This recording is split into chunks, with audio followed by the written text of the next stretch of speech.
to the republic for which it stands, one nation, under God, indivisible, with liberty and justice for all. All right, roll call. Director Diamond. Here. And Director Hetherington. Here. Director Odette. Here. Director Rolfe. Here. Director Stevens. Here. All present. Okay, first up, we have special orders of business, and I would really like to highlight Chris Barbera. Where do you go? Oh, there he is. Chris Barbera and Mountain Lion Aviation. Mountain Lion Aviation, on their own, came up with a very creative way to neutralize their carbon, and worked well with the Tahoe Fund to give a donation to the fund for every hour they spend flying.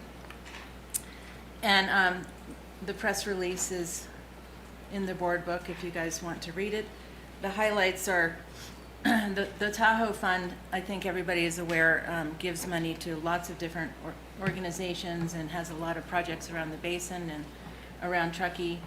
But specifically, their three key focus areas are forest health, with this particular donation from Mountain Lion, forest health, transportation, and wetlands restoration.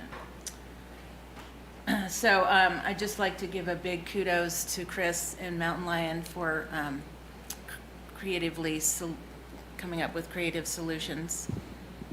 Did you have something there? Well, I think it's great too. I'm just in terms of to maybe also consider the Martis Fund, because most of those efforts are, being done at the Tahoe Basin, but a lot of the impacts are over here. So kind of doing it in both places, I think, would be useful. Yeah. So next year. But it's a great start, and I think it's a great example.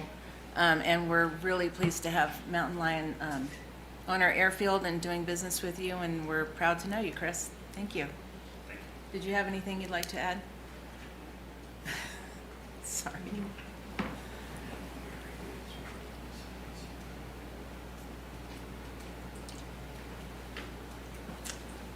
The only thing I want to add is I want to thank the Tahoe Fund, because Amy Berry's done a good job and kind of showing me what they do and tangible efforts that they've done. I've seen a lot of gimmicks kind of in this realm about offsetting carbon and aviation. There's a lot of sales pitches out there that don't really make a difference. It's just about a sales pitch, and it's the fad of the time.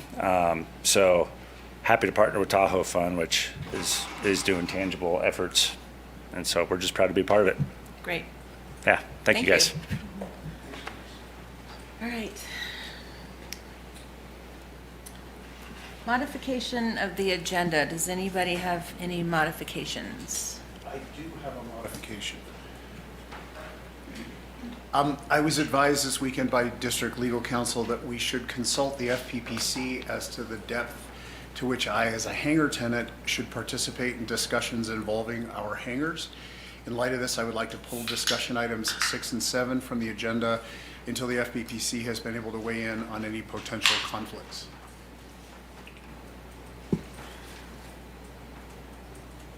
Is everybody okay with that? We'll pull those until we can. Why can't we just discuss it and you not vote? That's up to you. He would have to actually recuse himself and leave the room, except for making public comment on his own behalf. So these are not action items today. The ones suggested to be pulled, these are discussion items. We can certainly discuss these next month, in June 28th meeting, if it's appropriate by then, to get feedback. I don't think there's anything pressing on these time-wise, to not take a little time for due diligence to make sure that we can, if possible, have full participation of all 5 directors. Okay. Sounds good. All right. Thank you. All right. Speak your piece reminder. Just like to remind everybody of their speak your piece norms. There's a poster on the back of the wall. Pay attention, be aware, and attend to the world and the people around you. Listen, focus on others in order to better understand their points of view. Be inclusive. Welcome all groups of citizens working for the greater good of the community. Don't gossip and don't accept when others choose to do so. Show respect. Honor other people and their opinions, especially in the midst of a disagreement. Be agreeable. Look for opportunities to agree. Don't contradict just to do so. Apologize. Be sincere and repair damaged relationships. Give constructive criticism. Stick to the issue and don't make personal attacks. Take responsibility. Don't shift responsibility and blame onto others. Share disagreements publicly. Okay, is there any public comment that does not relate to anything on the agenda? I have a public comment. Okay, go ahead. Yeah, my name is Don Burnett. I've been a resident of the Truckee area for the last 7 years, since 6 years, 2017. I've been a pilot flying since 2012 and frequented the Truckee airport since then. Since 2017, I have based my Epic airplane as a tie-down at the airport more or less continuously throughout the summer months and sometimes even through the winter. I've had an annual tie-down agreement with the airport for the last 5+ years, and I've also been on the hangar waiting list for as long as I can remember, at least 5, possibly more years. I flew in for the first time just this past week, only to find out that the rules have changed and that because my plane is above 5,500 pounds, am no longer eligible for an annual tie-down agreement with the airport. I have not been able to get a hold of the general manager of the airport for an explanation as to why, but I feel a bit disenfranchised by the airport that my plane is no longer eligible for any kind of long-term agreement, despite the fact that I live and am based in the Truckee area and have utilized the airport for many years and consider myself a community member. So I don't know why, I don't know the history as to why this decision was made or why an arbitrary distinction is being made. But now I feel no longer welcome at the airport, and I don't think that's very welcoming for the community. So I wanted to leave that as a comment to the board of directors, and also hope to follow up to understand why this decision has been made. And I would remind the board that they cannot comment on this except to ask for clarification or give direction to staff to further investigate. All right, thanks, Brent. Thank you, Don. Yes, I would like to make a comment. sure. My name, am I in the right place? You are? My name is Mike Mayo, and Oh, is your microphone on? I have no idea. Is it green? Oh, it's on, Okay, very good, thank you.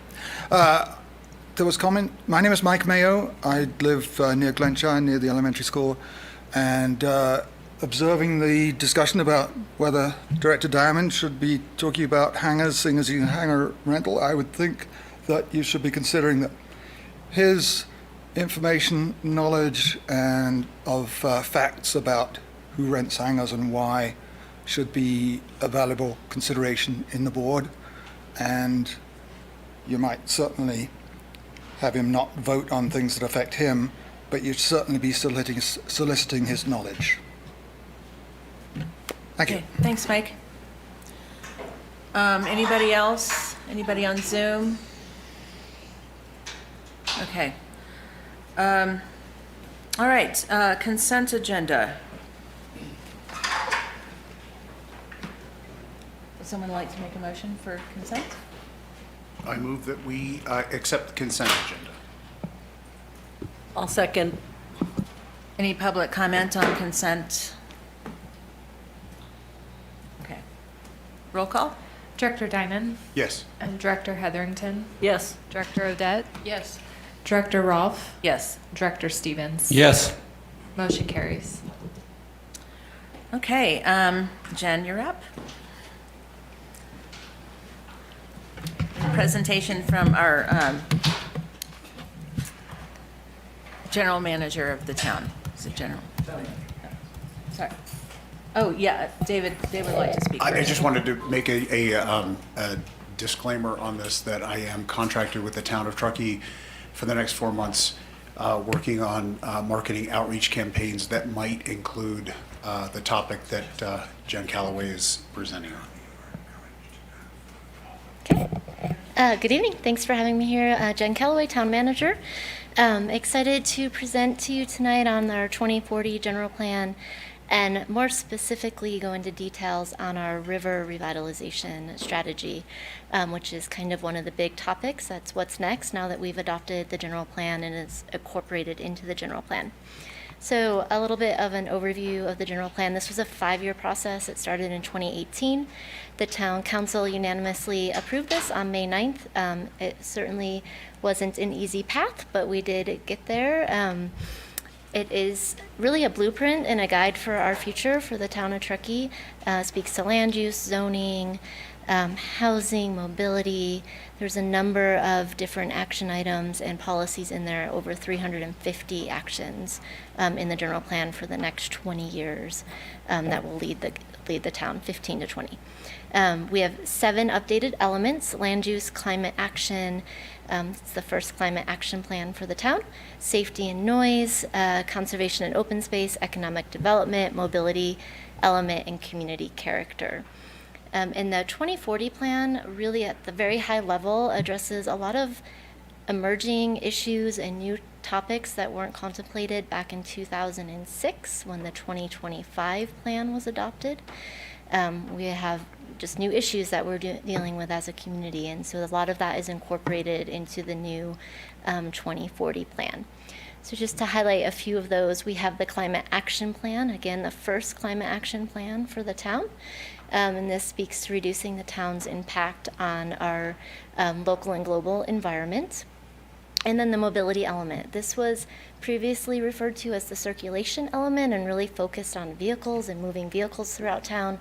The mobility element is a much more comprehensive element where we're focused on people versus cars and how we can provide alternative forms of transportation to move people throughout town. And then the safety and noise element, it deals with and speaks to a number of different disasters, avalanche, hazardous materials, but there's a real big emphasis and more of a focus on wildfire and emergency preparedness. In the 2025 general plan, the references to wildfire and emergency preparedness really were quite simple and stated. I need to get closer. Okay. Does this move? Nope. I'll just lean in.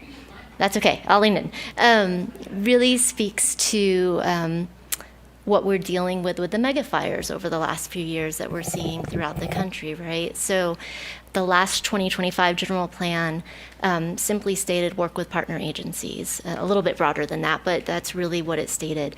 And in this current version, the 2040 general plan, we have a lot of focus on specific action items, evacuation modeling, working with our partners on the community wildfire protection plans, fire-resistant landscaping, building materials, significantly a higher emphasis on our emergency response and preparedness efforts. So it's one of the things that we're really excited about with the 2040 general plan. So what's next? Our plan in action. So we take the general plan, and we've been working on this for 5 years. It was pretty well drafted by the time we started our strategic planning process. Our town council does this every 2 years. They adopt council priorities, and then we develop a 2-year work plan based on those priorities. The priorities have been adopted, and these really reflect a lot of what's in the general plan: infrastructure, workforce housing, emergency preparedness, environmental sustainability, and communication and public outreach.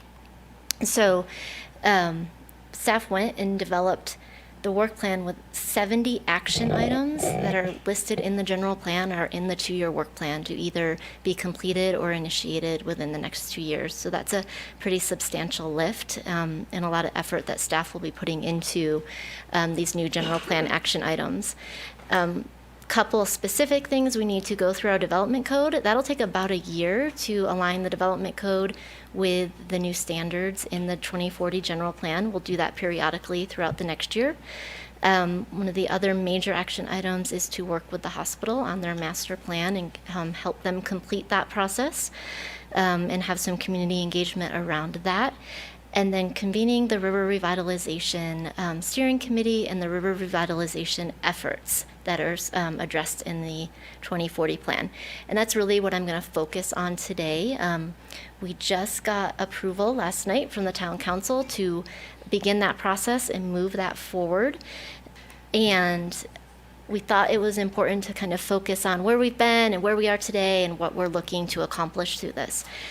So emphasis of the Truckee River and revitalization has actually been a long-standing goal for the town.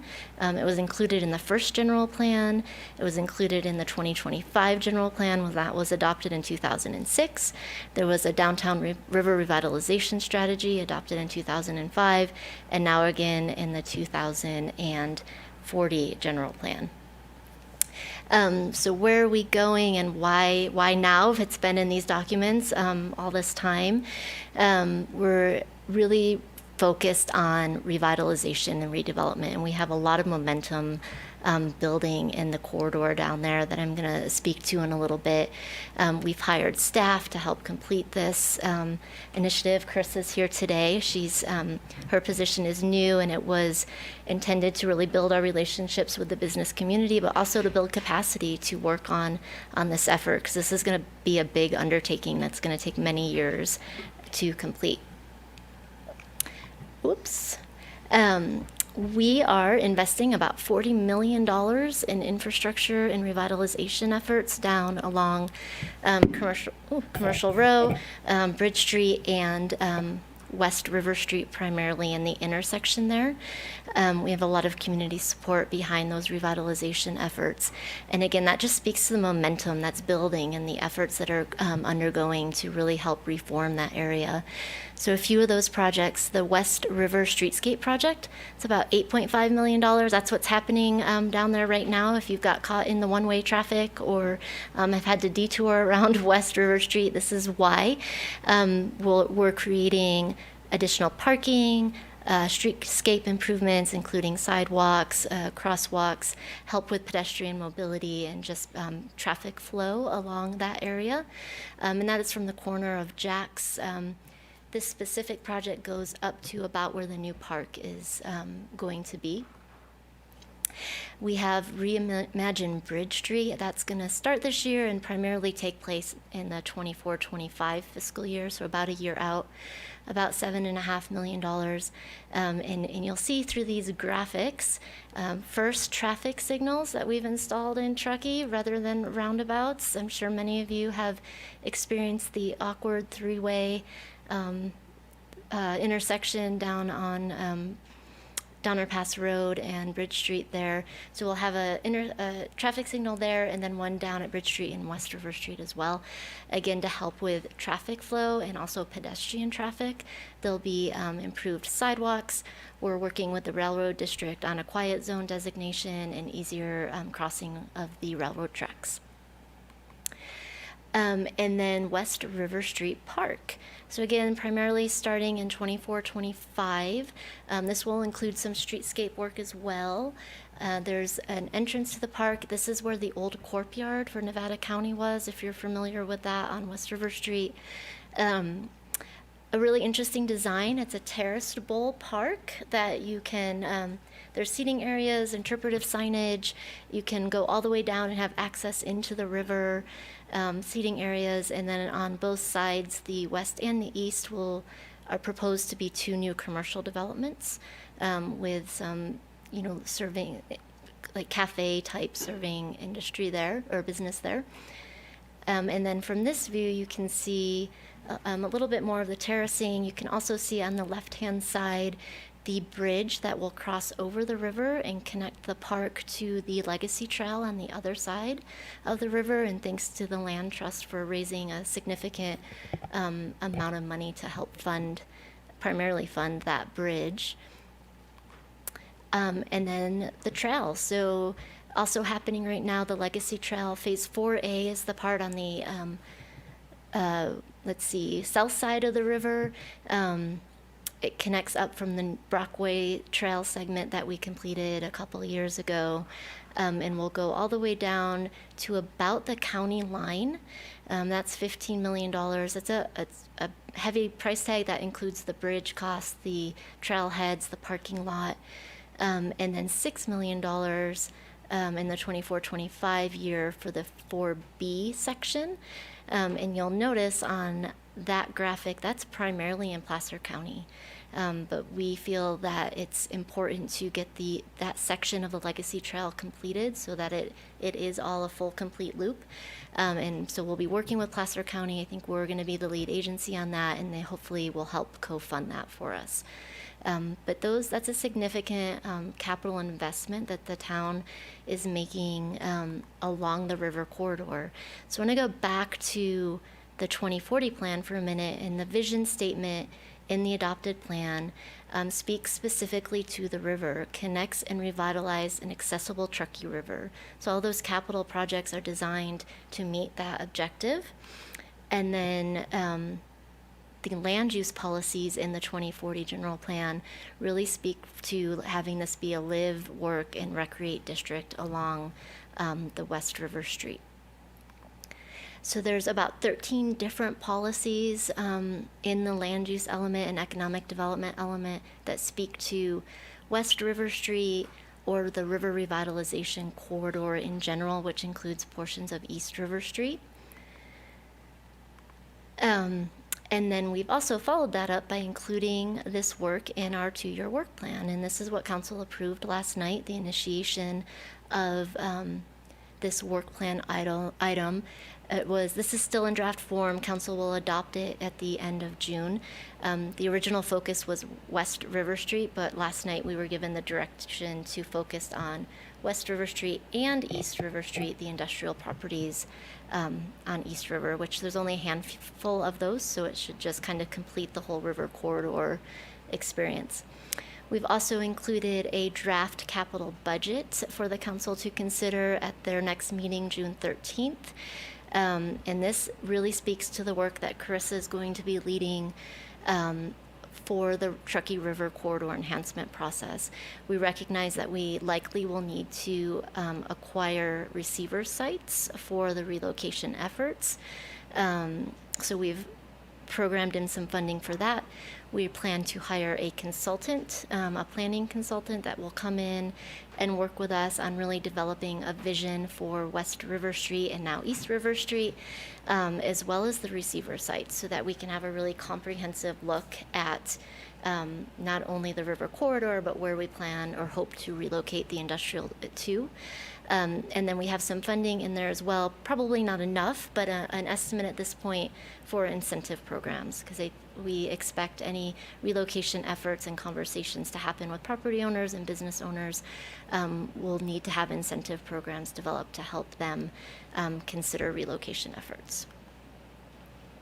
So this gets us to the River Revitalization Steering Committee.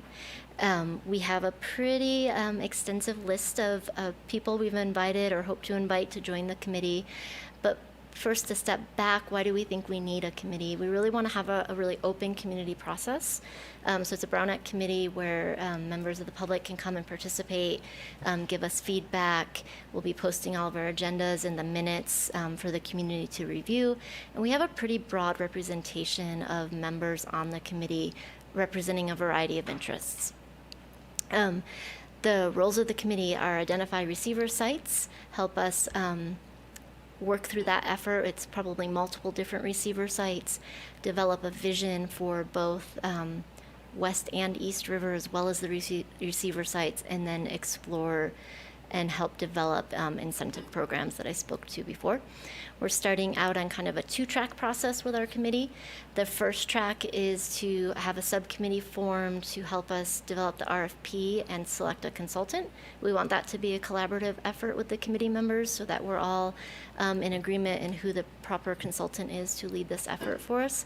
And then the second track and the second subcommittee will work on identifying the property owners and the business owners on West River Street and East River Street, so we can start making connections with those property owners and business owners to have conversations. So the committee membership, and thanks to the airport, Jeff, I think you're going to be representing for the airport, so thank you for that. And we have a couple vacant positions still that we are looking to fill with a property owner and a couple business owners. But we've tried to include environmental representatives, potential receiver site representatives, interested parties, property owner and business owners, as well as the business community with TDMA and the chamber. Looks like you all are reading that, so I'll leave it on this slide for a minute. Council members Zabriskie and Mayor Romack are the two council representatives on the committee. And then we did ask the Contractors Association for their recommendation on the builder developer. And they had recommended Joan Jones, and she was gracious enough to donate her time, so she's going to participate as well. And of course, she has many lenses that she can bring to the table as a former council member as well. So that really concludes what I wanted to share with you. I wanted to just take a moment and offer thanks for your partnership with Microtransit, and we're in the CTA and the JPA. We've got a lot of great working relationships with the airport and your staff, so thank you for that. Also, we are hosting an ice cream social tomorrow night out at the courtyard. If you'd like to join us, our crews are going to be out there and can spend some time with them, so you're welcome to come to that. And then if you have any questions. Hey, thanks, Jen. Do we have an idea of that when we're talking about the receiver site, what kind of square footage we're looking at to do everything we want to do? That is part of the process of identifying the landowners or the property owners and the business owners to understand just because they have a certain square footage now doesn't mean that's what they'd want to relocate. So we need to have a more comprehensive conversation about that. Oh, thank you. Yeah. What's the timing on all this? It's going to be a multi-year process. We hope to be able to get through a substantial amount of the work in the first year in terms of maybe not acquiring receiver land, but identifying receiver sites, having those conversations, understanding how much land we need, and working through the vision with the consultant for both the receiver sites and the river corridor would be the goals for the first year.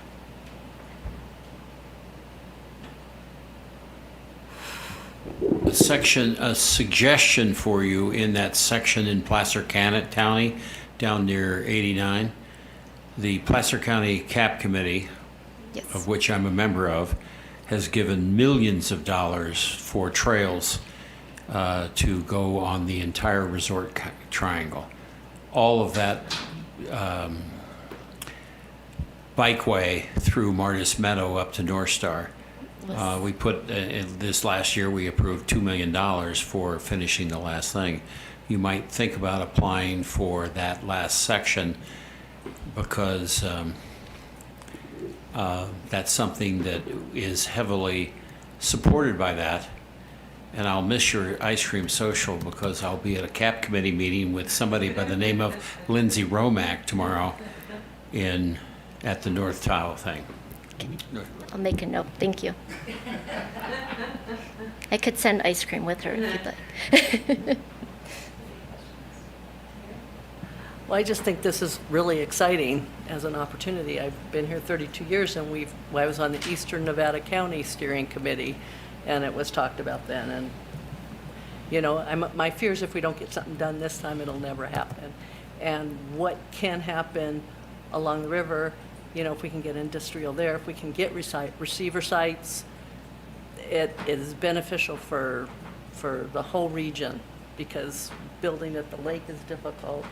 If we can get housing on some of these parcels, that's a tremendous need. I'm pretty excited, and I thank the town for stepping up and starting to make it happen.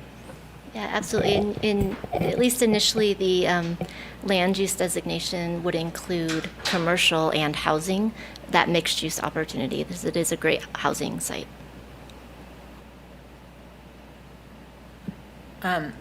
What do you have in mind for incentives?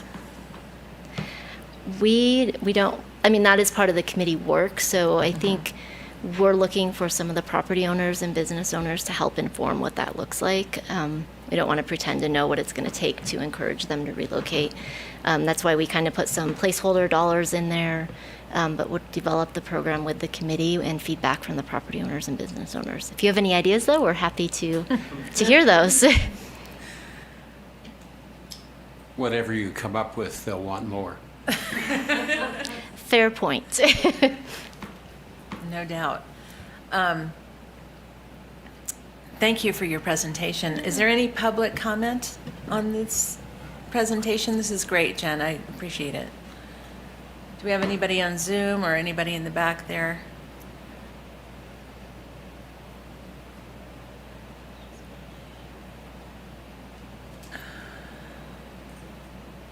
Okay.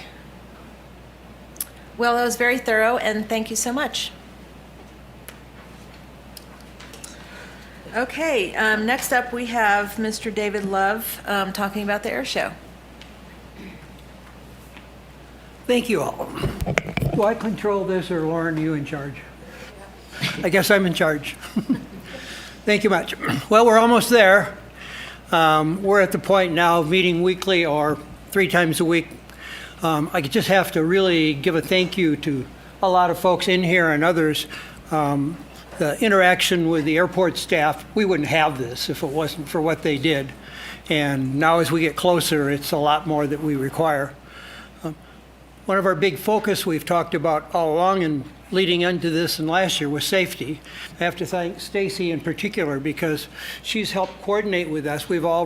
Stacy set up a meeting with fire and police and medical people, and we spend a whole morning here with them. Next week, we get to do the scary stuff. We do what's called a tabletop, so we'll throw out scenarios, including bombs and crashes and fires and shooters, and how are we going to respond to it, making sure everybody's on the same page, and we got a plan where everybody goes and what we do. So we take this with great seriousness, hoping never, never, never needing to use that plan. But if you got it, boy, you feel a lot better about it if it ever comes to be. So I just have to say that. We have about 100 people in motion right now, and by next week we'll have 200 people in motion in preparation and planning and putting pieces together for this show. Those of you who were on the field last year, you know it's a lot going on for one day. I think reminding everybody, both on Zoom and here, we're really clear what this is all about. This is not an aviation air show like Reno Air Races and not what's going on in Sacramento. They do cool stuff there. Sad to say the cool is going to end in Reno this next year, but we're really looking for a family festival. We want parents and kids and folks in our community to have an experience that's pretty unique. We want to do things that motivate, and I don't know about you, I'm a marriage and family therapist, so I deal with molested kids every day and abused kids in my agency. I like to see kids having some sense of optimism about the world and things they can do and opportunities in life. And I think this is one of those bright spots, and that's been our goal very simplistically of what we want to do with this. Now, we've really expanded our STEM this year in a number of ways, give you a little highlights on that. Got a shout out to the Truckee Grocery Outlet because they help fund part of this, allows us to expand that and doing things that we wouldn't have normally in our budgetary availability. So this is just some highlights for you. We'll have 20 major exhibitors in the STEM tent and on the field with everything you can imagine, from electrical to environmental to things that chance to play with little rockets and a chance to understand careers and what math and science gives you in life and opportunities to do that. We're really lucky this year. The California Aeronautical University will be up with a very large display on the ramp. It's interactive, things that kids can do. They bring an airplane as a part of it. It's not aviation only related by any means. It's really STEM. And they take this around the Western United States to events like our air show and other kinds of things of a similar nature. Safe Launch for Healthy Futures were here for the first time last year. They bring in an airplane. They talk not only about careers in STEM, but they also talk about drugs and alcohol and things in your life and got a really widely, highly sort of focused message that really plays well, and I think we're happy and glad to have them. The Air Force is bringing a very large display to us. We've actually been figuring out where to put it all. It's about 60 feet by 60 feet. And it's about how you get into careers in aviation, what there is. As a pilot, I keep forgetting there's more things than jumping in a cockpit and flying airplanes when it comes to aviation. I apologize for that. But think about the range of aviation and the things to do. And I can tell you right now, from general aviation to commercial to military, we are so short of people to do the job, to be able to do that. And these careers are there, but I think so many kids that I talk to just can't quite fantasize a career track. How do I get there?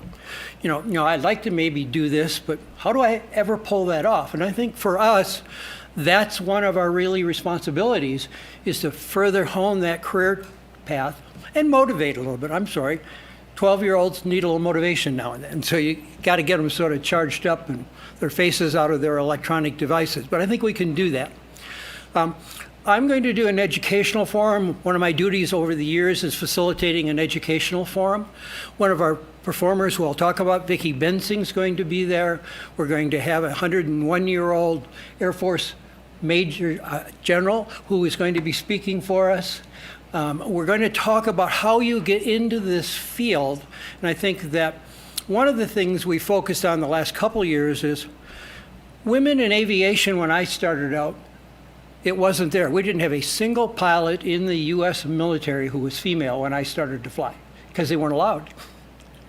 And even today in career tracks, the airline's new focus is how do we get women understanding this career track, motivated to do it, and the obstacles taken down to do it, because the obstacles aren't gone by any means. It's still a hard path. We're going to do something very different this year. We have to do a full rehearsal show on Friday for FAA purposes, for safety purposes. So we're working with the school district, and one of the assistant superintendents is on our committee here, actually, Joan, and we said, why don't we bring a whole bunch of kids out on Friday morning? So we're bringing kids out on Friday morning. We're opening up the STEM exhibits. A number of the providers will be here. A number of the air show performers will, when they're not flying, will be in to talk to the kids. A more one-on-one, personal, face-to-face opportunity for Friday morning. So kids will show up here by a bus about 9:30. We'll keep them close to noon. And so they'll have that more personalized experience on the Friday morning event. Not open to the public in general. I mean, we do have fences here for a reason. But that for the kids, I think that's just a unique opportunity. Saturday, it's just so much going on. It's kind of a blur for everybody. Kids Zone is still expanding what they're doing. And I think, to me, a couple of things. I've been running around town talking to folks recently, optimists and Rotarians or optimists and all these fine groups in town, and trying to emphasize to them, bring your family out and be creative, you know. One caretaker can hang out with the kids and play in the bounce house, and the other can walk the ramp for a little while with the older kids. Kids can't necessarily take 8 hours on the field. Come out for 3 or 4 hours. Have an enjoyable day, and when burnout sets in, that's enough. Time to go home.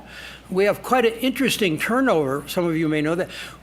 When we look at the total number of people here, this year we're trying to capture that a little better. But a lot of folks come for 3 or 4 hours. Our parking people are our best guides to that. All of a sudden, by about 1 o'clock in the afternoon, we got parking spaces they can use the second time, and for folks coming in. And that's been really the pattern for us the last couple of years, and we try and really promote that for folks in the community. All of our performers, when they're not flying and have a break in their schedule, they all fly twice, by the way. They fly in the morning, and then we take about an hour and a half break. We have things happening but for our performers, and they fly a second time. So if you're only here a half a day, you get to see them. And when in between, this is Anna from last year, talking to kids and families, and I think that's a really important thing, face-to-face, one-on-one, time to time. Obviously, this young man has something important to say, if you can't tell. And Anna was really able to get him to understand that. And our military pilots will do that. We've got actually student pilots from the Navy and their instructors bringing their instructional jets in. So we'll have the jets here they train in. We'll have the students here that are in training. The flight from their base to here is a training flight, both directions, technically in terms of what they're doing in life, and some of their instructors will be here. So it's a good opportunity. That Air Force is going to have a number of folks here. We really want to salute veterans, and this year the commemorative Air Force is going to be a part of our thing. What they do is they take old aircraft and rebuild them, give them up to flying speed, not just museum pieces, flying pieces. And they're bringing up at least 2 or 3 aircraft for us. They'll not only be on the ramp to see, the pilots to talk to, but they're going to perform. And part of this is sort of my surprise kind of thing, so I want to leave a little bit of it out. But we're actually going to do a full World War II reenactment with sound and noise and music and stuff happening. And a gentleman who's been here before, who is a former Air Force pilot, gets to fly this Japanese Zero fully restored. So this Japanese Zero is going to give a little hassle to our B-25 as if it was the middle of World War II. So they have a lot of fun with that kind of reenactment experience, and gorgeous museum pieces. Colonel Anderson, who's now General Anderson, just got promoted to 1-star, and the 4-star head of the U.S. Air Force came to Sacramento to pin his star on for him. So that's what people think about him in this country. The highest scoring living ace. I was at Bud's house a few weeks ago, and he says, "When are you having the air show?" I said, "Oh, it's going to be the 24th of June." He said, "Yeah, let me check my schedule." He said, "Yeah, I'm free." He said, "You want me to come up?" I said, "Absolutely." I said, "You're invited every time you want to come." They've updated his, his book, so he'll bring his book up and do some book signings. And he and I last year sat around for about 45 minutes, and we just talked to each other in the hangar, and I asked questions, and he told great stories. And so he's still doing that quite well. So we all hope that in a couple of weeks we'll have it again, and that's our plan. Vicki will bring her beautiful Stearman. Vicki is something pretty unique, and Vicki's going to be one of my speakers for my, give him a hit. One of my speakers. Vicki's sort of, she got her PhD in chemistry, started her own company, very, very successful company, shall I say, which allows her to also have fancy airplanes to fly around. She flies at Reno. And at this point, she's the fastest woman racer ever in the history of the Reno Air Races. So I'm going to interview Vicki, and we're going to talk about how she got into aviation, how other young ladies can get into aviation. So she's really a part of our STEM program as much as doing some gee whiz stuff out there in front of all of us. Bob Freeman's coming back with this competitive air racer. Bob's been doing aerobatics for a number of years. We got a new team of folks. This is an airplane kind of like one I fly what's called a Glass Air 2, which is called a kit-built airplane. They're the same size as these two guys. These guys race at Reno, and they also do a 2-ship formation. If you've never seen an air show with 2 ships working in synchronicity with each other with music and smoke and fun, that's what they do. And it's pretty amazing to watch. And they're small enough, they're right there in front of the crowd. They're out halfway up to Glenshire and back every time they make a turn. They're right there. So we're really excited about these guys. And they'll be here both in the rehearsal shows and, this is about the world's smallest jet airplane. It's called a mini jet. You see that jet engine behind him? That's the whole jet engine right there. But it goes 300 miles an hour. Fully aerobatic, and does he have a lot of fun with it? And again, it's right there in your face in front of the crowd. He doesn't have to turn 10 miles out there to come back every time. And very quiet little jet, but it's jet rather than propeller. Military is already committed. These guys are out of Beale. The Air Force, I was very lucky that they let me go fly these things for a long time. I used to say every day, they're going to pay me today to go fly these things. So they're going to be in. I was talking to the pilots the other day, so they're going to come in and give us a really good display of what that aircraft is capable of. This airplane, and David and I have a little connection. These are the MiG fighters in Top Gun 1. They were black T-38s and F-5s, just painted up a little bit, not really MiGs. And they have them over here at Fallon yet as part of the Top Gun school. So I got to fly them. David's music made us all really excited. So it was always really kind of fun for Top Gun, and then now Top Gun 2.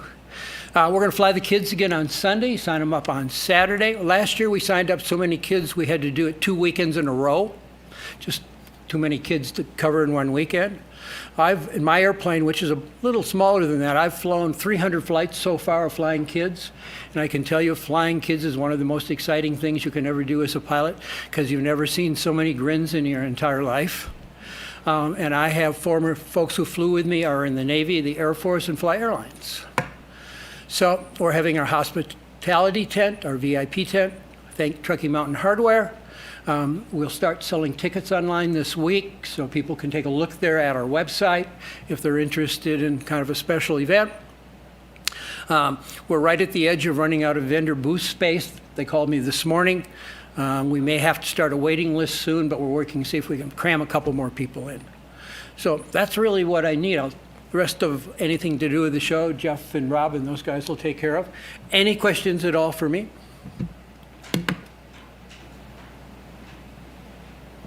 Yes, are you going to have an electric plane at this show? Yes, we absolutely are. He's bringing it up, and it's a combo airplane. It's electric, and it's got big enough wings so it can function also as a glider. Yep, he's already committed to us, and we're ready to go. Great. Thanks, sir. Yeah. Where's he based out of? He's based out of Fresno, but he brings the airplane up here in the summer for part of the summer at the glider port, because we're one of the best glider ports in the country, if you don't know that, as far as the quality of gliding experience here. That's right. True, right? Having also a little glider time in my life. Anything else I can do for you? Thanks, David. Thank you. I've just a few questions. This is in the 9 years that I've lived in Truckee, actually the first time I'm going to be in Truckee during the air show. So I'm excited to see your air show for the first time now. Just a few questions. Because of the Reno air races stopping, do we expect that next year's air show will be any different? Like, are you looking at like a modification of the format or anything because of the loss of that event? Or No, we're so independent. That's air races. right. They have 2 or 3 performers. That's it. So their footprint and what they offer to the community is just diametrically opposed of doing anything like that. It's like go-kart races versus the Indianapolis 500. We're the go-karts, by the way. Yeah, no, I don't see any difference in that, either in interest. Different people come here than go to the Reno air races. A few people here, but that's hardcore aviation people. This is families that we're focused at, so I don't see that. Okay, awesome. And then I thought about this as you were showing the photograph of the little boy. For those of us who've gone through flight training, we know that it can be really expensive, and that can be a barrier for a lot of people. Are there any booths or any kind of information for parents about if their kids want to become aviators, like what cost options that they might have that would make it possible? Yes, we're going to do that. There's a whole field now called sport aviation, which allows you to get a license at 50% of the cost and can fly small, pretty fun little airplanes. So we'll talk about sport aviation versus recreational versus the full career track. I can also tell you right now, if you're really motivated, there are at least 9 flight schools hired by the airlines to pay for your entire training if you're willing to commit to go to work for that airline, once you end up getting your license, because they're so desperate for pilots. Right. Sir? Is that electric one a light sport? No, this technically it's light sport glider. Oh, so it's the category you can get a light sport license in? Yeah, exactly. Right. It's electric. Yep. Yeah, the other thing I want to comment, you talked about women in aviation. A few years back, I did an article for Flying Magazine where it was talking about flight training for the airlines, and I had an opportunity to speak to the heads of the various flight training academies around, one of whom was a woman, and her perspective on it was that it was actually not trying to get adult women interested in flying, it was trying to get little girls interested in flying, because they said in their research they found that disinterest started when kids were very, very young. So it was kind of sort of an eye-opening. How do you get Yeah. little girls interested as opposed to women on it? My last question about it is just that is part of the STEAM thing. Is there any is there any information or discussions about environmental impacts? Yes, from the- we've got actually, the Environmental Center here is going to have a major footprint as a part of that. Awesome. So they're a big part of what we're doing this year. Awesome. That's it for me. Thank you. Anything else for any of you? Thank you for the extra time. I appreciate it. Take care. See you out there. Thank you, David. Was there any public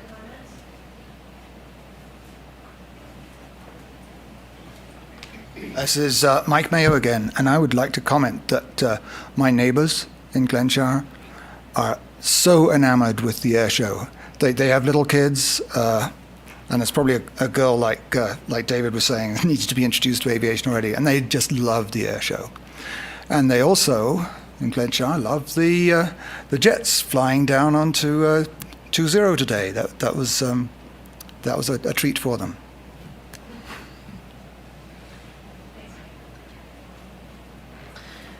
Okay, moving on. Okay, so we pulled item number 6 and item number 7.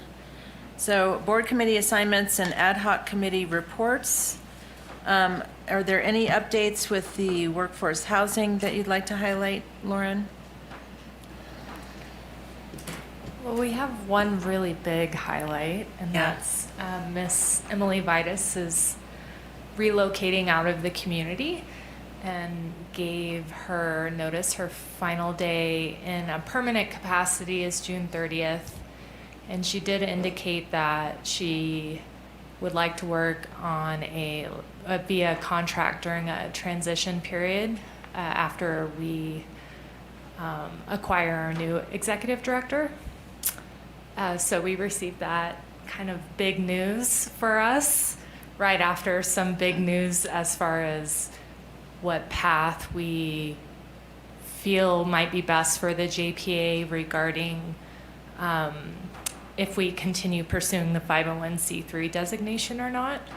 The board expressed unity of wanting to know more about utilizing our existing JPA structure because we could start doing that immediately, whereas the 501c3 could take a significant amount of time to achieve and could be quite difficult to prove our case with IRS. It was mentioned that we could still pursue the 501c3 in 2 or 3 years after we show how we're, all of our programs, basically more time in existence to show what we're doing for the community and have that all of those opportunities presented to the IRS if we want to consider doing the 501c3. So we reviewed those options, and also we looked at utilizing a fiscal sponsor as well on top of that. So we're going to learn more about the JPA structure. There's obviously more specialized financial reporting on the background to make sure that we're doing everything correctly in order to utilize those funds in that way of incorporating the entire community and not just our member agency employees. So making sure those funds are accounted for. We've, on that flip side of Emily, we formed a hiring committee, which includes myself and Stephanie Holloway, who's the Deputy CEO for Placer County on the Tahoe side, and Harry Weiss from Tahoe Forest Hospital District. We have a timeline. Our first meeting is June 6th. We're posting the job, I believe, tomorrow through various channels. It's technically a hospital employee, and we lease that position through them, and so it'll be on their website, it'll be through the Truckee Jobs Collective, it'll be on Indeed, it'll be on LinkedIn. So I believe we're taking applicants until June 16th, and we will start the interview process. What was presented, a timeline was quite truncated and short and ambitious. It could take all summer, just with the type of environment we're in, recruiting an individual, and then really doing a good job detailing what the job is, because it's an executive director of a government special district at JPA, and also doing a lot of philanthropic and 501c3 nonprofity. It's a large job of one person and a counterpart, a program manager. So making sure they know what they're applying for, the expectation, and wanting to know if they want to take on the challenge of housing, which is hard and long, and is a long game. And if anyone has any questions, I'll be happy to answer. Go ahead. Yeah, it's the loss of Emily is unfortunate. That's pretty significant. A question I have about the 501c3 thing, and I guess maybe this is partially a Rob question. Does that at all hinder our ability to contribute to this? Does that have to become part of policy 311 at that point in time, or can it still be treated as a separate investment? No, my understanding, the formation of the 501c3 underneath the JPA just gives the JPA more options to receive funding from different agencies to fund not just only public employee housing, but also just housing for employees of this region. So we'll still be able to participate when opportunities come up, as much as the existing staff can handle that capacity over the next several months. Yeah, I'm thrilled to hear that the JPA is looking at housing for all local employees, because our small businesses need help, and they don't have the resources that the agency partners have to support that. So kudos for doing that.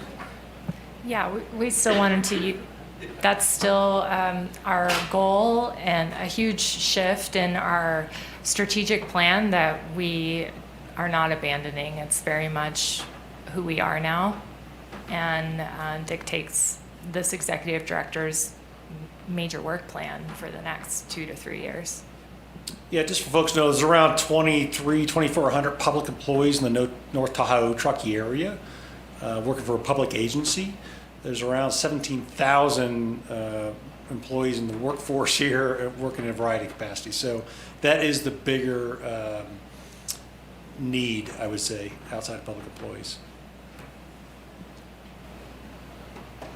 All right, any other questions for Lauren?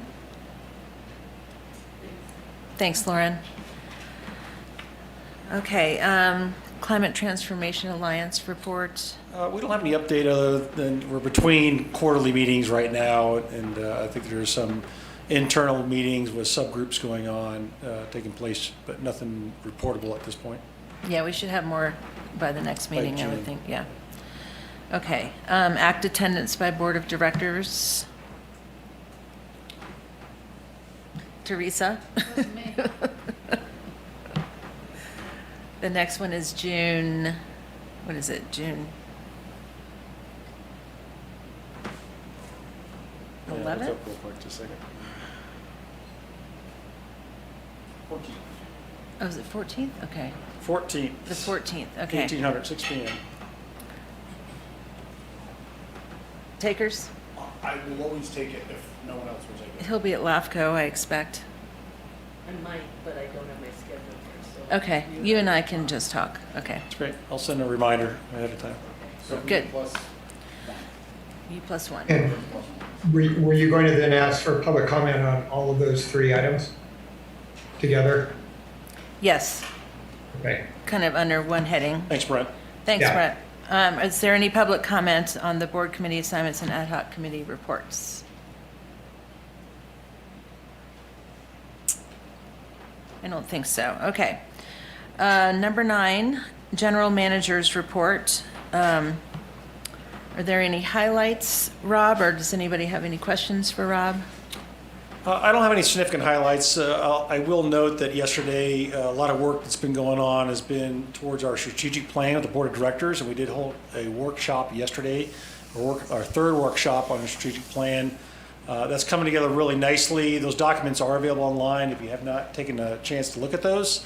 And I expect it'll be coming back to the board based on the board's feedback yesterday for the July board meeting, the regular July board meeting. And that's been a lot of good work, and it will help organize our priorities, just like the general plan 2040 update we heard about with the town. This is our similar document that will be our guiding document with a lot of goals over the next 3 to 4 years that will begin building work plans around as that is finalized by the board of directors here. Other than that, there's some routine highlights in my report, but I do have some aviation and communication reports to talk about, and finance also that can update unless there's specific questions on my report. Is there any public comment on Rob's general manager report?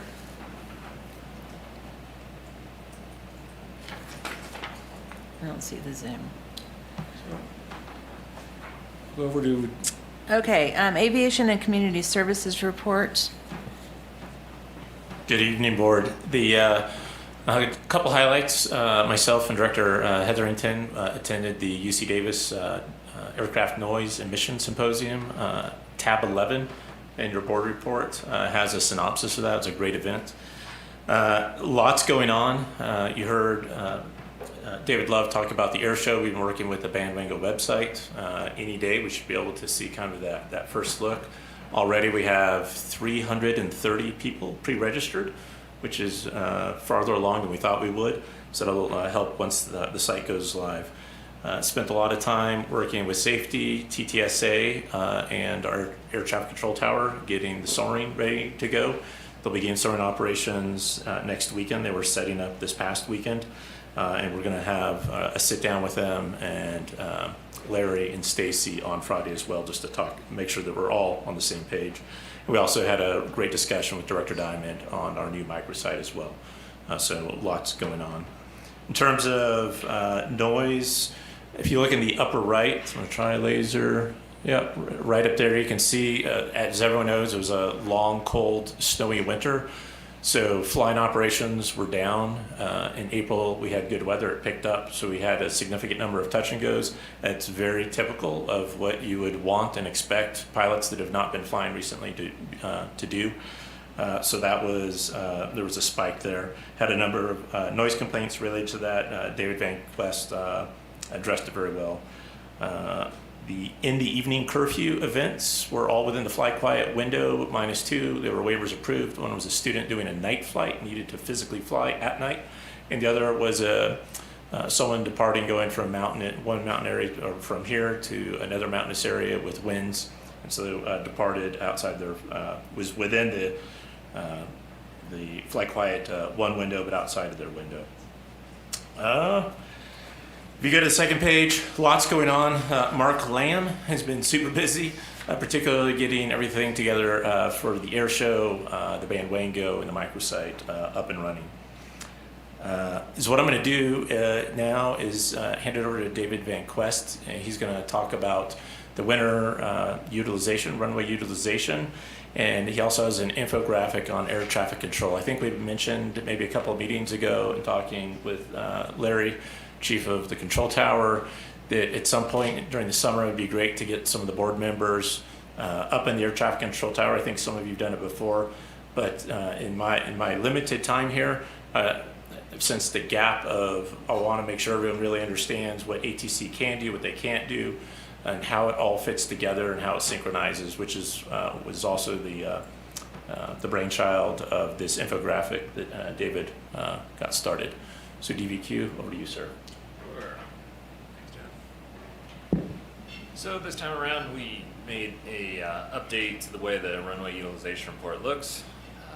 Tried to simplify it a little bit. Less numbers, more of the important numbers to look at as far as percentages of the runways that were used goes. And we also spent a little bit of time about talking about what air traffic control does, which plays a big role in how runways are utilized. So the report is there, and we reached out with East River PR to help put together some kind of infographic that also helps talk about what air traffic control is and kind of help understand just what our specific air traffic control tower does and how they function in the national airspace system. So if you have any questions, I'm happy to. Yeah, I read this report, and it says to me that everybody uses 2.9. Not everybody, but most of them use 2.9. Now, it's going to get worse when we start redoing 2.20, and my hope is that when that project is done, that we'll make a concerted effort to get more utilization on 2.20 to divert some of the thing away from 2.9. That's an editorial comment. Thank you. Yeah, I just, two questions. One's real simple. What's the audience for the infographic? What will we do with this? So we're also going to be kind of taking some cutaways of the infographic and using this in probably some of our social media, maybe some infographics around the airfield, inside the terminal, things like that. The contact list we have of folks that we send email updates to, things like that. Okay. It's possible we may try to work it into the air show mobile pass as well in some sort. David, I think for the audience, I think David did a really good snapshot of the places we could. I think the audience, again, in my limited time that I've been here, is lots of comments of like the tower should be doing this, tower should be doing this, and I think it's important for in terms of education to the community. And a lot of it actually kind of stemmed from attending the noise symposium in order to airports that are impacted with noise. The best, I won't say panacea, but the best approach to do it is transparent communication. I think the role of our air traffic control tower, what they can and can't do, is part of that transparent communication of the things that we're doing to address the noise impact in our community. Gotcha. And then last question on that, what they can and can't do, and nod Right. to Director Hetherington for the spearheading the runway utilization report that we get now, that Right. because I think it's fantastic data. That data actually does show, to Rick's point, that there is an increase, at least in the piston aircraft, of utilization of runway 2 versus 2.9, which is super, super encouraging. And if that is because of the control tower, Larry and controllers, thank you for that. And it just further encourages me that what Rick was saying is after we do this runway work, if we make a concerted outreach of education, the why that we're doing this, I think we could actually move that needle quite substantially. So thanks to all the pilots who are doing that and the controllers who are helping to encourage that too. That's it. A couple things on the aviation community services report. I just wanted, when you say unusually high number, I actually asked about that. And just for board edification, in 2020, there were 167 touch and goes in April. And this is because probably there was a lot of pent up demand. Went from 167, 374, 178. There were 438 touch and goes in April, which those people were, we had one speak up. So just to have a number, because I'm a numbers person. And so when you're going to report unusually high, if you're going to report 32 comments, I would like to see how many is the number that we're comparing that to. I noticed that one of the things we used to report were the biggest days of the year. Back in January of 23, we did that. And I think that is just a valuable information to keep in our minds when there's like 500 flights in a day is our biggest day. I think that's something we should kind of keep aware of because that's what people experience. I'd like to see that back in there if there's consensus. Again, I'm only... That is that an end of the year report? I mean, if you're doing the most number of flights in a day, that's I a think it's yearly? Well, I mean, just even having it in a quarter, what is the biggest number of operations? I think it's valuable to know what we experienced in a day. But then again, I'm a numbers person and not everybody else is. So I'd like to see it, but I'm not feeling it. Okay. So The numbers are easy to provide. We can either put it in the, I mean, again, It seems like it would be it's an easy easy ad, enough to do. or we can send it directly to Director Hetherington. it goes to transparency and trust with the information. It's a two-way street, so that's why I thank you.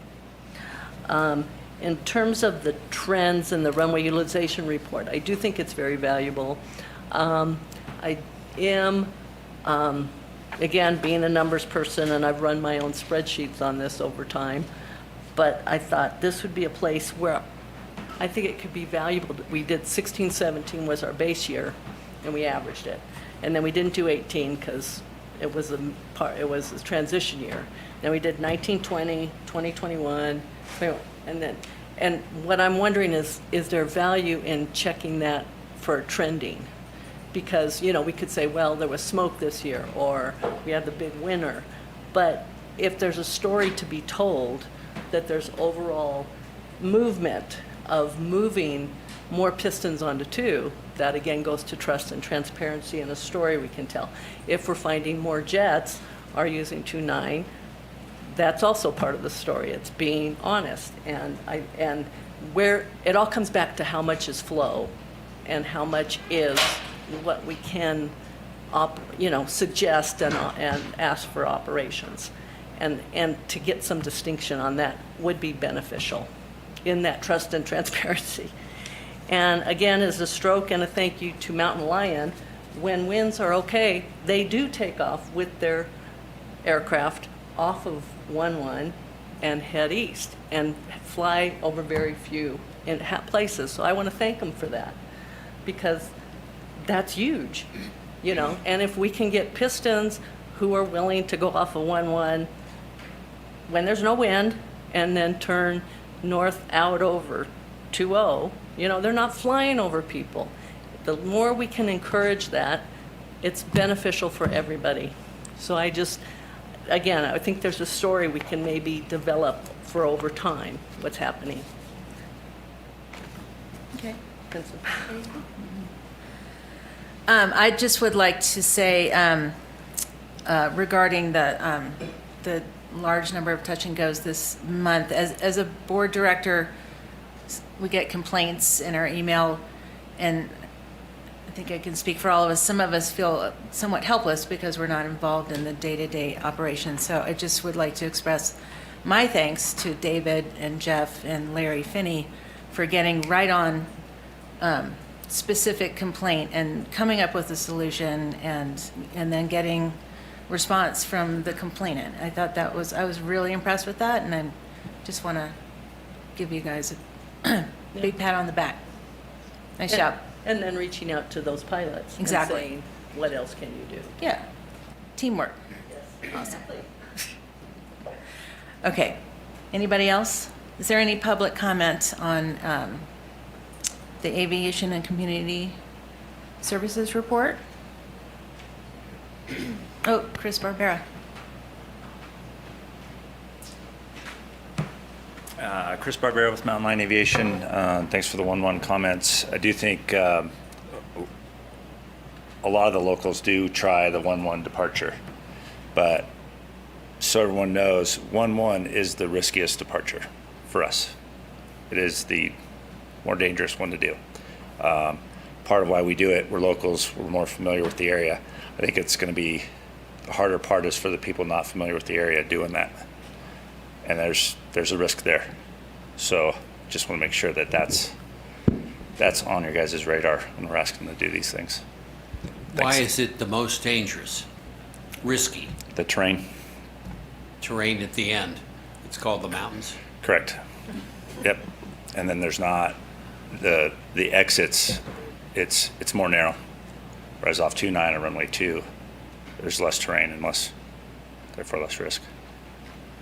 I want to note that you're one of our biggest operators, you know, in terms of operations. So since you're trained up for it, it's awesome that you're doing it. Yeah, and we're Bang here. for the buck. You know, Jeff reached out about how to get the word out to get other people to do one as well, and whatever we do for help and training for the non-locals, you know, we're on board, because if they're going to do it, we'd like them to do it safe. Because Correct. Sure. yeah, Thank you. you bet. Thanks, Chris. Mike?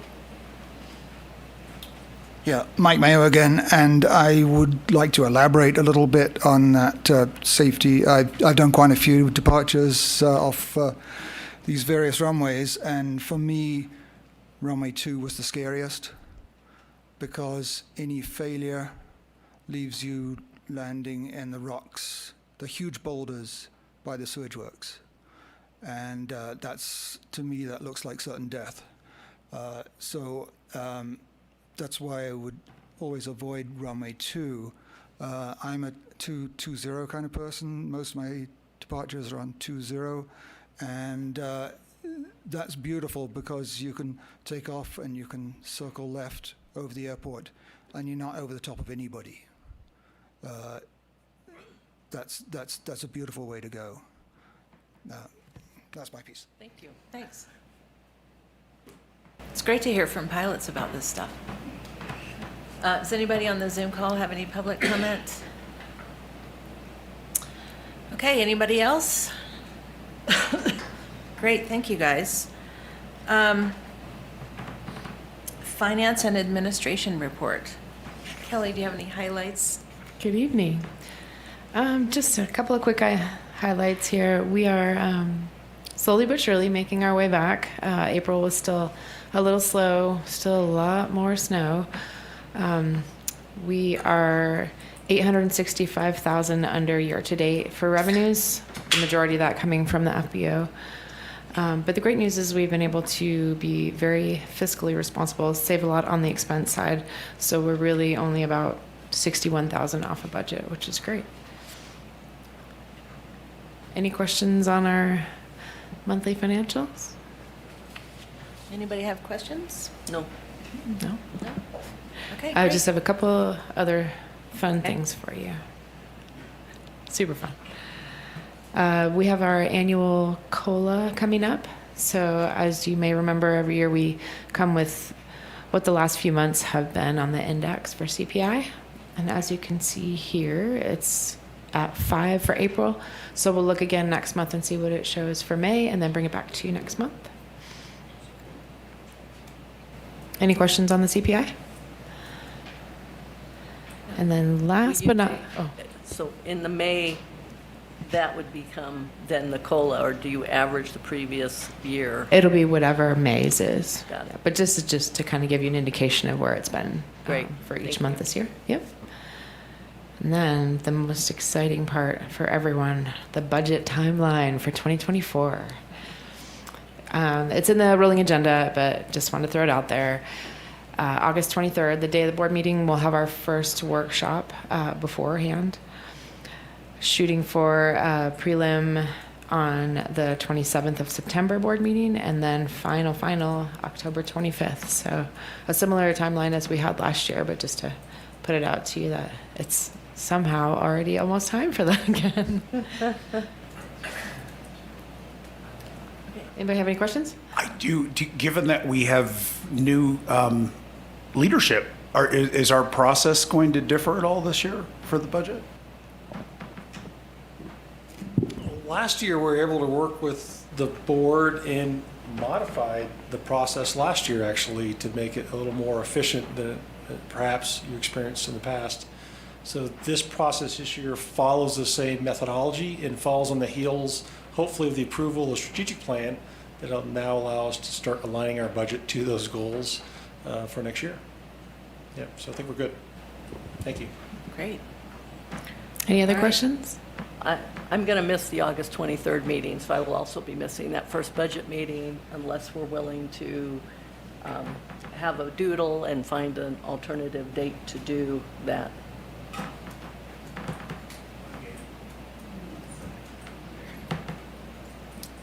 Just let me know. Okay. Could she send out a doodle to see if we I can? think it's important to have the 5 of us. Right. Yeah. So Agreed. I'm willing to do a doodle and. Especially Mary. It would be the second meeting I will have missed. I'm shocked. We know. I'm totally shocked. Well, maybe by next meeting in June, we can come up with a different set of dates for Yeah, that first one. that sounds good. Actually given us, if you can get a doodle out, That's just a doodle on tomorrow. Awesome. Great. I'm gonna do the whole month of August. Okay. That sounds good. When are you gone, Mary? the 23rd and then the 26th onward. But I'll be here the 24th, 25th. Oh, okay. So there is availability. It's just those particular days. And I thank you all for being willing to be flexible about that. Wait, you're talking about Yeah. August? August. I'm gone. Just for the purposes of the doodle, I'm gone the entire month of August until the 21st. 22nd. We'll find a window. Okay. Yeah. Window. Yeah. We'll come up with a new day by next board That meeting. was like the last part of meeting. Just the budget. Yeah. Any other questions? Thank you. Thank you, Kelly. Is there any public comment about the finances? Okay, future agenda priorities and meeting management. Looks like June's going to be a big one. I think June will be a bigger month. We have two carryover items from this month, or item number 6 and number 7. We'll plan tentatively to come back in June based on feedback from council for deconfliction. And then we, according to the rolling agenda, we have quite a few things planned for June already. Yeah. Okay. Does anybody have any questions for Rob about the agenda? Any public comment on the agenda? Oh, I just, on the 21st of June, there's a TTSA, and that's not soaring, we're talking sewer, board meeting where they're going to be talking about their priorities and willingness to work on their excess land. And I think that's critically important, as is the town, as is our opinion on this subject. And I don't know, you've attended, do you do in person or did you do a Zoom? It's down at the sewer. And I'll be following up with them for their information and tentatively be inviting representatives from TTSA to attend our June meeting to discuss the status of their land disposal survey they're doing. I'd like, if you give me information on when their meeting is time-wise, I'd like to actually go to it. Sure. Or Zoom it. Yeah, I'll circulate that. Because I'd like to hear the color of their discussion, because they're critical.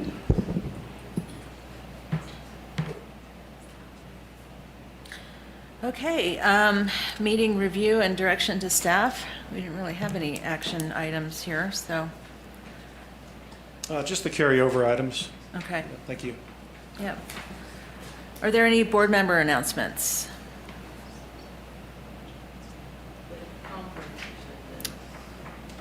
Yes. Oh, I'm sorry, yeah, conference attendance reports. Thank you for that write-up. That was really informative. Thank you for doing that. Did it. I That's edited it. I added to it. It was, I've been to 2 or 3 of these noise conferences, and there is a sea change, a mood change. Oh, good. And I think it's worth somebody going every year. It's very beneficial. I think Jeff learned a lot, too. The 2 things that we wrote in here are, and this is that the FAA is taking public comment about the noise policy review.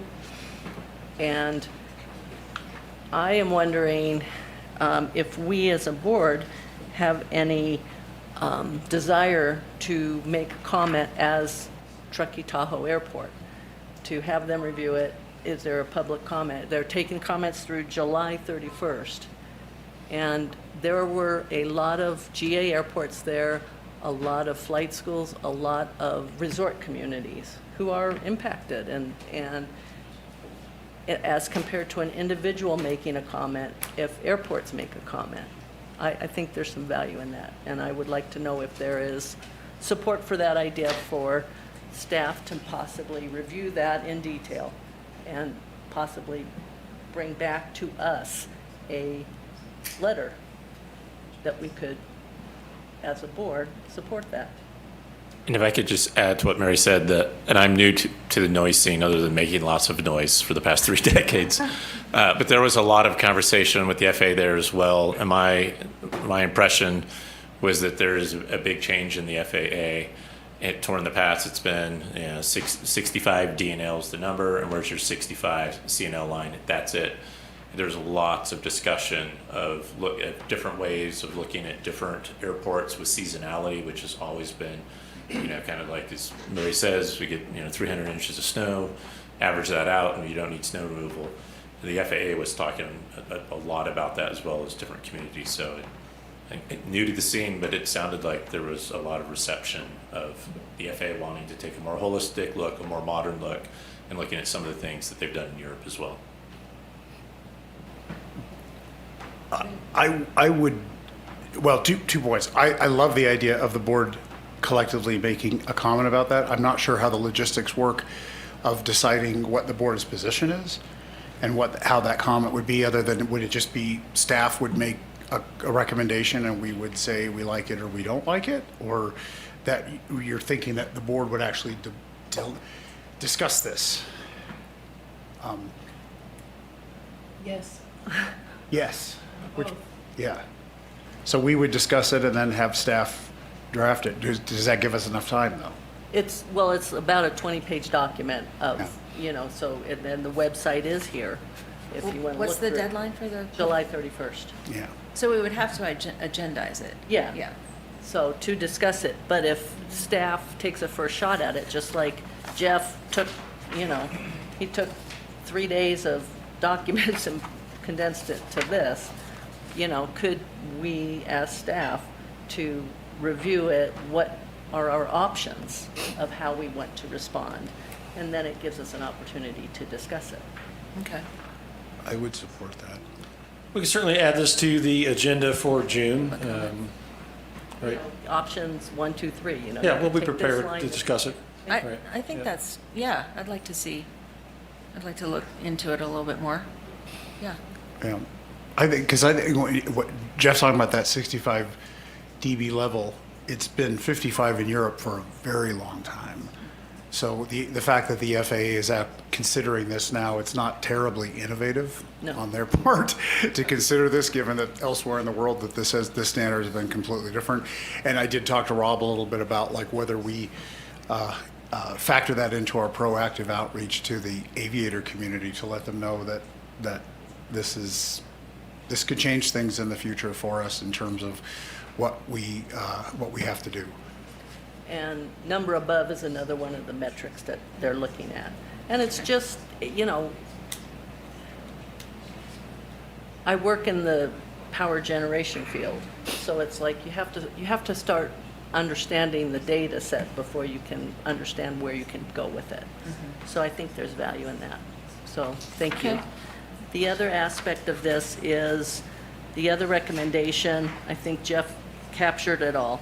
In terms of SAF, this is, great stuff. It's, there's still issues, but the idea of this unleaded 94 and the 100R coming in, there's 15 airports in the Bay Area that uses ultra low, or it's no lead, 94.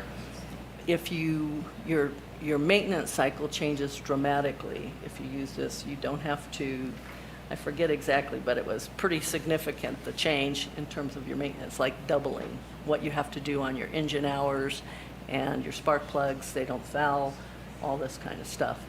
But you can only use that fuel. If you take one low lead fuel, then you're back on the old maintenance cycle. The idea of leasing a NOMS, we talked about NOMS many, many years ago, and Mike Cook remembers that. It's a whole different world now because the NOMS units used to stand up and there's a loud noise, but there was no correlation to any other data. Whereas now, because we have Vector, we know the aircraft, and if we can lease one of these NOMS units, and Passeur, who just purchased Harris, they have these NOMS units, we could stand them up this summer to actually put data, instead of we just run models all the time, right? That's what HMMH does. If we could put them in strategic places, it goes back to that trust and transparency. When somebody's saying they were, it was so loud, well, we could actually get a measurement that correlates to it. And it's again, it's finding out what's real. And I think there's value in that. And I would like, that's a recommendation that I would very much like us to say, go find out how much one of these NOMS units is, or two of these for this summer, particularly if 220 is under construction, so that we can be honest with our community that, yeah, this really is. You're seeing a 75, or you're seeing a 90 decibel, or you're really only seeing a 60 decibel. Because the way it's done in the INM model, it's 65, and it doesn't go off the airfield. And so I would like to pursue that recommendation. What does the board think? Can I just add on from a technical perspective as well? It also captures the ambient. So you're going to hear Interstate 80, you'll hear the railroad, you'll hear everything. What's different with the ADSB information we have available now and the increased fidelity of the sensors, you can piece together more of the story and tell a holistic story. What, logistically, is this huge? From initial talks, no, it's not huge. We've reached out to 3 companies to include Vector. It's doable. We don't have, I think my mic is, we don't have the prices yet. They all said that we could do it probably July to August, very likely. We don't have prices yet. But I don't think it's outrageously expensive. I know that's a loaded term. But I don't think if you do it for a short, least amount of time, if you were to do it, year-round permanent install, it's hundreds of thousands of dollars and $75,000 a year to maintain it. I think if you were to do something for 2 or 3 months, you could probably do it for, I'm not going to say a number, but it's something that would be affordable for the district. I would support that.